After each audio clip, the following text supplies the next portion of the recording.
Global warming, climate change and greenhouse gases. These three phrases are becoming more and more common in today's society. You've probably heard about them on the news, read about them in the newspapers, and often they're the topic of general conversation. But why? What is really happening to our Earth? John P. Small and his colleagues have been studying such issues now for years and understand the problems of our Earth as well as anyone. Recently, on the 29th of February, John published an article on his findings. This article is named Climate Change, a Planet in Flux, and is what I'd like to discuss with you today. So, it was way back in 1983 that John started taking interest in climate change. His first findings that climate change was indeed underway was on Ellesmere Island. Here, he found that the algae populations that were found in the freshwater ponds was actually different to the algae populations recorded to be living in the ponds over the last few hundred years. John put this down to temperature changes in the area.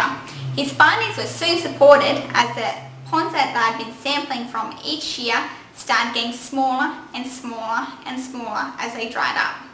So, what could cause such drastic changes? John explains it all comes down to the chemical ingredients that make up our atmosphere. CO2 is what keeps Earth's temperature in balance. It has the ability to absorb and hold heat.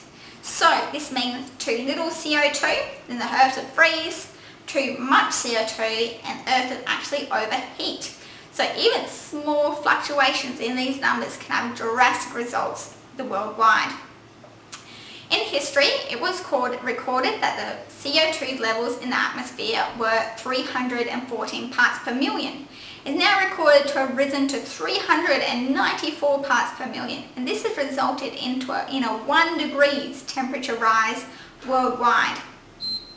Now, these increases in CO2 relate directly to increases in global warming and increases in human development. Okay, so I've told you a few ponds drying up. What of it? Unfortunately, it's a bit more devastating than that. We're actually in risk of losing the Arctic's multi-layer summer sea ice. This is the ice that has survived previous summer melts. As the ice melts, a vicious cycle is created as the water actually absorbs and holds more heat than the ice. It also increases global warming as the Arctic's ice acts as a cooling system for the entire globe. Okay, so what now? Well, by 2050, it's expected for the world's population to increase from 7 billion people to 9 billion people. This in turn means that higher levels of development, more emissions of greenhouse gases such as carbon dioxide, and if past statistics are anything to go off, an increase in global warming. So, this must be prevented if we are to survive.